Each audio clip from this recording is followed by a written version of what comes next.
여러분 살면서 누군가에게 무시를 당해 본 적이 있으십니까? 이 사람은 자신을 아예 없는 사람처럼 취급하고 무시하는 누군가 앞에 서면은 이 마음이 밑바닥부터 무너져 내리는 연약한 존재입니다. 그렇기 때문에 우리가 이 길을 가다가 아는 사람을 보고 반갑게 인사를 건넸는데 만약 그 사람이 분명히 나와 눈이 마주쳤음에도 불구하고 고개를 쓱 돌려서 지나가면 우리의 마음은 상하죠.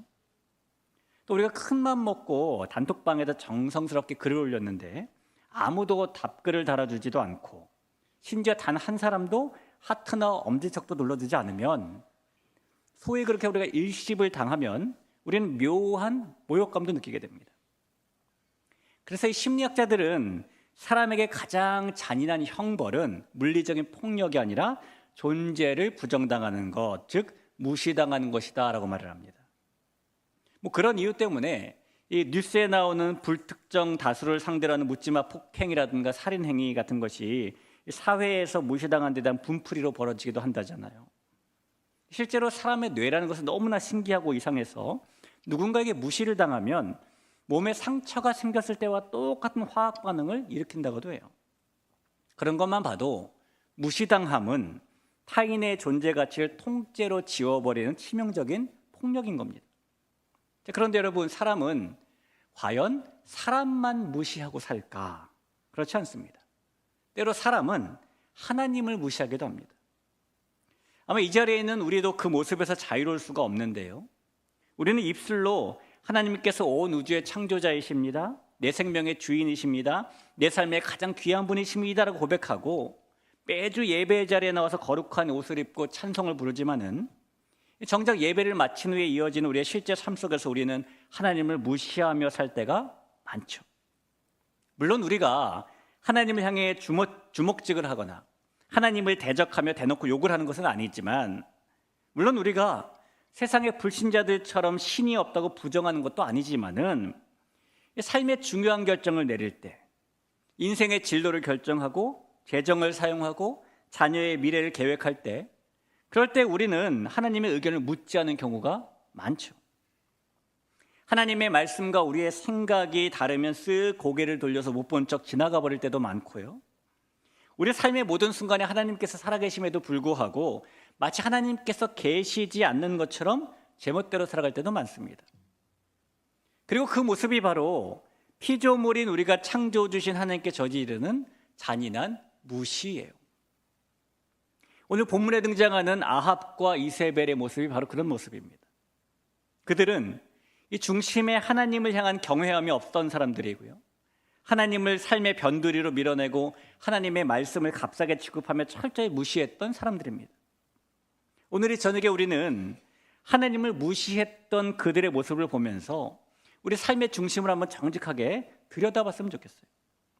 우리는 과연 하나님을 내 삶의 진짜 왕으로 대접해드리고 있는지, 아니면 필요할 때만 택배처럼 인용하고 평소에는 철저하게 없는 분 취급하며 무시하고 있는 건 아닌지, 이 말씀의 거울 앞에서 우리의 영적 실상을 마주한 시간이 될 수 있기를 간절히 소망합니다. 이 다윗의 아들 솔로몬이 죽은 후에 이스라엘이 남북으로 나뉘어져 두 개의 나라가 되었습니다. 그 중에 남쪽에 있는 나라 남유다는 하나님께서 다윗에게 하셨던 언약을 지키시면서 다윗의 자손들이 계속해서 왕 위에 앉았어요. 왕자리를 차지했다는 겁니다. 그런데 이 북쪽에 있던 나라 북이스라엘은 그렇지 못했습니다. 왕을 시해하는 일이나 반정이 자주 일어나서 왕조가 9번이나 바뀌게 됩니다. 그 가운데 4번째 왕조가 오므리라는 사람을 통해서 시작이 되었는데, 그 오므리가 죽은 후에 그 뒤를 이어서 북이스라엘의 왕위에 오른 사람이 그의 아들인 아합이에요. 오늘 본문에 담겨져 있는 열왕기서라는 책을 보면은 등장하는 왕들은 부패하고 악한 인물이 대부분입니다. 그런데 그 중에서도 가히 두드러지게 으뜸을 달리는 부패하고 악한 인물이 바로 아합이죠. 아합은 왕이 된 후에 먼저 북방의 거인이었던 베니게와 국교를 맺었고요, 이방 나라와 손을 잡았다는 겁니다. 또 국내의 안정을 이룬다라는 명분 아래에 시돈 왕이었던 엣바알의 딸 이세벨과 결혼을 합니다. 이방 여인과 결혼했다는 겁니다. 유대 역사가인 요세푸스의 기록에 보면은 이세벨의 아버지였던 시돈 왕 엘바알은 이 바알과 아스타롯의 제사장직을 겸직한 사람이었는데요. 그는 이 자기 딸 이세벨을 통해서 이 바알 신앙을 이스라엘에 보급시킴으로 여호와 신앙을 말살시키려는 계획을 품었다 그래요. 그리고 아합이 이세벨과 결혼을 하자 결국 그의 계략대로 이세벨을 통해서 바알과 아스타롯 우상이 이스라엘에 넘쳐나게 되었고, 아합도 역시 우상 숭배자가 되어버립니다. 아합은 왕이면서 아예 바알을 위한 신전을 건축하고 바알을 위한 제단을 쌓기까지 했는데요. 이 아합의 우상 숭배에 대한 말씀을 보면은 열왕기상 16장 31절에 이렇게 써 있어요. 느밧의 아들 여로보암의 죄를 따라 행하는 것을 오히려 가볍게 여기며 시돈 사람의 왕 엣바알의 딸 이세벨을 아내로 삼고 가서 바알을 섬겨 예배하고 라고 말합니다. 여러분, 여기서 말하는 여로보암의 죄라는 것은 이 북이스라엘의 첫 번째 왕이었던 여로보암이 자기가 통치하는 땅의 백성들이 남유다 땅인 예루살렘으로 예배하러 가면은 혹시 돌아오지 않을까 봐 아예 가지 못하도록 금송아지를 만들고 그곳에서 우상 숭배를 하게 만든 죄를 말합니다. 그런 여로보암의 우상 숭배를 조장했던 죄도 큰 죄였는데, 아합은 그 죄를 따라 행하는 것이 오히려 가볍게 여겨질 정도로 더 큰 우상 숭배를 했다는 거예요. 그래서 아합의 이런 죄에 대해서 성경은 이렇게 결론을 내려놓습니다. 열왕기상 16장 33절에 보니까 그는 그 이전에 이스라엘의 모든 왕보다 심히 이스라엘 하나님 여호와를 노하게 하였더라. 또한 아합은 자신의 아내 이세벨의 여호와의 선지자들을 죽이는 일을 묵인하기까지 합니다. 자, 오늘 본문에 보니까 그런 아합이 어느 날 이 나봇이라는 사람이 소유하고 있던 포도원을 보게 되었어요. 근데 그 나봇의 포도원을 자기의 소유로 삼고 싶다는 욕망을 품게 되었습니다. 왜냐하면 나봇의 포도원이 이 아합의 별장과 가까이 위치해 있었는데, 아합이 그 포도원을 자기 별장의 채소밭으로 만들고 싶어 했기 때문이에요. 이 출애굽기에 보면은 10계명의 마지막 10번째 계명을 이렇게 말하죠. 출애굽기 20장 17절에 보니까 내 이웃의 집을 탐내지 말라. 내 이웃의 아내나 그의 남종이나 그의 여종이나 그의 소나 그의 나귀나 무릇 내 이웃의 소유를 탐내지 말라라고 말씀합니다. 그런데 아합의 마음에는 이 계명에서 그만 탐심이 가득하게 된 것입니다. 그래서 아합이 나봇에게 가서 이 포도원을 자신에게 팔려고 그래요. 팔면 내가 돈으로 주든지 다른 땅으로 주든지 그러마 그런 겁니다. 근데 나봇이 뭐라고 말하냐면 조상의 유산을 왕에게 주기를 여호와께서 금하실지로다. 하나님께서 기뻐하지 않으신다고 말하는 거예요. 아합의 요구를 거절한 것이죠. 일개 포도원 가지고 있는 한 농부가 그 나라의 왕의 요청을 거절한 겁니다. 그런데 아합은 마음에는 가지고 싶고 나봇이 판다고는 안 하고 결국 자기 화를 못 이겨서 마음에 병이 생기고 식사도 거르고 시름을 앓게 되었어요. 자, 그런데 그 모습을 본 누가 화가 났냐면 그 아내인 이세벨이 화가 난 겁니다. 왜냐하면 자기 나라에서 시집 오기 전에 아버지인 왕을 봤더니, 자기 아버지를 봤더니 왕은 못하는 것이 없는 사람이거든요.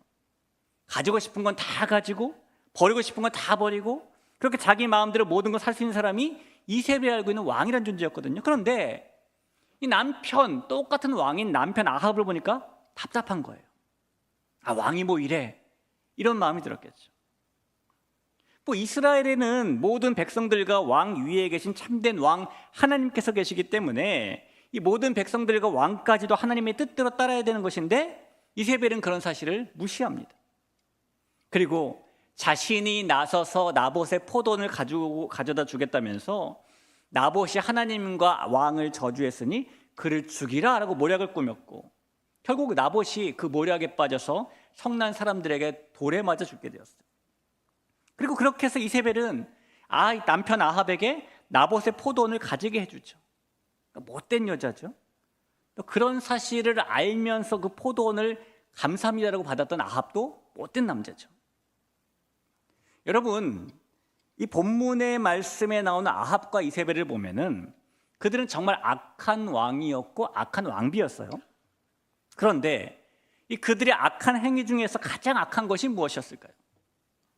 나봇을 모략해서 죽였던 것도 악했던 것이고, 아합이 나봇의 포도원을 가지고 싶다는 탐심을 가진 것도 악했던 것인데, 그런데 그 중에서 그들이 가장 악했던 것은요, 이 두 사람이 하나님을 무시하고 있었다라는 것입니다. 이스라엘 백성들에게 그들이 살고 있는 가나안 땅은 하나님께서 주신 선물이었어요. 이 과거 출애굽을 한 이스라엘 백성들이 가나안 땅에 들어가고 각 지파에 따라 땅을 분배받게 되었죠. 근데 분배를 받았지만은 그 땅의 소유권은 받은 사람이 아니라 주신 하나님께 여전히 있었습니다. 그러니까 하나님께서 땅 주인이시라는 거예요. 그런데 이스라엘 사람들이 무상으로 그 땅에서 살고 무상으로 농사를 짓도록 하나님께서 허락해 주신 것뿐이죠. 따라서 이스라엘 사람들은 아무리 자기 가족에게 분배된 땅이라고 할지라도 자기 마음대로 팔 수가 없었습니다. 왜요? 자기가 땅 주인이 아니니까요. 레위기 25장 23절 보시죠. 토지를 영구히 팔지 말 것은 토지는 다 내 것임이라 하나님이 말씀하시는 겁니다.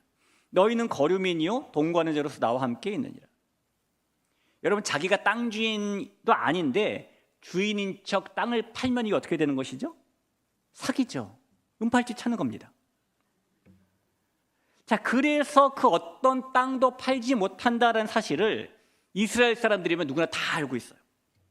그런데도 여러분, 왕인 아합이 나봇에게 땅을 팔라라고 말하는 겁니다. 자, 아합이 왜 그런 말을 했을까요? 나봇은 하나님께서 땅 주인이시기 때문에 함부로 팔 수 없다는 사실을 알고 있었지만 아합은 그 사실을 모르고 있었기 때문에 팔라고 말한 것일까요? 아닙니다. 3살 먹은 어린아이도 아는 것을 왕인 아합이 모를 리가 없어요. 여러분, 땅을 팔 수 없는 이유와 하나님께서 그런 명령을 하셨다는 사실을 알고 있었음에도 불구하고 아합이 나봇에게 이 땅을 팔라라고 말하는 것은 그가 하나님을 무시하고 있기 때문에 그런 겁니다. 이것이 오늘 본문에 나타나는 아합과 이세벨의 가장 큰 죄이고 가장 악한 죄인 것이에요. 성도 여러분, 대부분 무시를 하면은 말을 안 듣습니다. 이 자식을 키우는 부모라면 한 번쯤은 부모의 말을 안 듣는 자녀를 보면서 저 내 자녀지만 저 아이가 나를 무시하나 이런 생각을 해본 적이 있을 겁니다. 아마 이 자리에 계신 부모님들 한 번쯤은 그런 생각 다 해보셨을걸요. 저만 한 건 아니죠. 다 해보셨을 거예요. 특별히 이 사춘기 자녀를 키우는 부모는 그런 생각을 자주 하게 됩니다. 실제로도요, 많은 사춘기 자녀들이 부모를 무시합니다. 부모가 뭐라고 해도 대답하지 않다가 마지못해 대답하는 경우는 양반이죠. 그러니까 잘 되라고 부모가 해주는 얘기는 귓등으로 듣지도 않고요, 뒤돌아서서 부모 들리지 않게 욕을 하는 사춘기 자녀도 있습니다. 하지 말라는 짓은 골라서 합니다. 야단쳐도 소용없습니다. 때려도 소용없어요. 그리고 부모를 무시하는 자녀의 마음이 겉으로 드러나는 모습이 말을 안 듣는 거예요. 부모를 무시하는 자식이 마음속으로는 너는 얼마나 잘났어, 너나 잘하세요, 너 때문에 내가 이 모양으로 산다 라고 생각합니다. 여러분, 그럴 일은 없겠지만 만약 이 자리에 있는 우리의 자녀가 마음속으로 혹은 말로 우리에게 너는 얼마나 잘나서, 너나 잘하세요, 너 때문에 내가 이 모양 이꼴로 산다라고 하면서 부모인 우리를 무시한다면 누구나 다 억장이 무너지고 눈물이 날 겁니다. 무시는 귀로 듣기는 들렸으나 나와는 상관없는 말로 여기고 부모의 권위를 인정하지 않은 태도예요. 그런데 많은 그리스도인들이 그렇게 하나님을 무시하고 삽니다. 우리는 하나님께서 원하시는 것이 무엇인지 잘 알고 있고 하나님의 말씀 속에 드러나는 뜻이 무엇인지 잘 알고 있습니다. 하지만 알면서도 그대로 따르지 않을 때가 많은데 그 모습이 바로 우리가 하나님을 무시하고 있다는 증거예요. 말씀은 나와 전혀 상관없는 말씀이고 하나님은 하나님이고 나는 나고, 그렇게 하나님께서 뭐라고 하시든 하나님께서 어디로 인도하시든 또 무시하고 사는 것이죠. 오늘 아합의 모습이 딱 그런 모습이라고요. 땅은 내 것이니 너희는 팔 수도 없다라는 말씀은 말씀이고 나는 어떻게든 저 땅을 가져야 되겠고. 사랑하는 성도 여러분, 이 아합과 이세벨의 이야기는 수천 년 전 저 멀리 있는 북이스라엘 왕실에서 일어난 남의 나라 이야기가 아닙니다. 이 이야기는 오늘날 하나님의 말씀을 귓등으로도 듣지 않고 자신의 욕망을 위해서라면 하나님의 법쯤은 가볍게 짓밟아버리는 바로 우리들의 이야기예요. 여러분, 나봇은 목숨을 걸고 하나님의 말씀을 지켰죠. 내 조상의 유산을 왕에게 주기를 여호와께서 금하실지로다 라는 나봇의 고백은 단순히 자기 땅을 지키겠다는 고집이 아닙니다. 그의 고백은 왕이시여, 당신이 이 나라의 왕 같지만 이 땅의 진짜 왕은 하나님이십니다라는 믿음의 선포죠. 나봇은 눈앞에 거대한 권력보다 보이지 않는 하나님의 권위를 더 두려워했던 사람인 것이에요. 그러나 아합과 이세벨은 어떻습니까? 그들은 하나님께서 왕이시라니 웃기는 소리, 하나님께서 땅 주인이시라니 웃기는 소리, 내 눈에 보기 좋으면 내 것이고 내가 갖고 싶으면 수단과 방법을 가리지 않고 가는 것이 세상의 법칙이야 라고 하면서 하나님의 주권을 철저히 비웃고 무시해요. 여러분, 오늘 우리 안에 아합의 이런 마음, 이세벨의 괴물 같은 탐욕에 득실거리고 있지 않은지 우리는 잘 돌아봐야 돼요. 그러기 위해서 여러분, 먼저 우리는 우리 삶의 등기부등본에 하나님의 이름이 찍혀 있는지 아니면 우리 이름이 떡하니 찍혀 있는지를 확인할 필요가 있습니다. 왜냐하면 우리 삶의 모든 소유권이 하나님께 있음을 정직하게 인정하는 것이 우리가 하나님을 무시하지 않는 태도이기 때문이에요. 여러분, 가나안 땅의 진짜 주인이 하나님이셨던 것처럼 오늘 저와 여러분이 누리고 있는 모든 것의 진짜 주인은 하나님이십니다. 우리 통장에 있는 재정, 우리가 피땀 흘려 마련한 집, 우리가 밤잠 안 자고 키워낸 자녀, 그리고 오늘 우리가 숨쉬고 있는 이 생명까지 모든 것의 주인은 하나님이세요. 그렇기 때문에 우리는 입술로는 다 주님의 것입니다라고 찬양하지만 정작 재정을 쓸 때는 하나님의 뜻을 무시하고 자녀의 미래를 결정할 때는 하나님의 말씀을 안중에 없는 것처럼 굴며 살아서는 안 된다는 겁니다. 우리의 몸과 우리의 시간을 우리의 정력을 위해 쓰면서 전혀 죄책감을 느끼지 못한 채 살아서도 안 된다는 것입니다. 우리는 말로만 모든 것이 주님의 것이라고 하면서 우리 삶의 등기부등본에는 여전히 우리의 이름을 떡하니 붙여놓고 남용하는 종을 가리켜서 성경은 악하고 게으른 종이라고 부르겠다는 사실을 기억하시길 바라요. 그러니 오늘 이 시간에 우리 삶의 소유권을 하나님께 온전히 양도해드리는 결단이 있기를 간절히 소원합니다.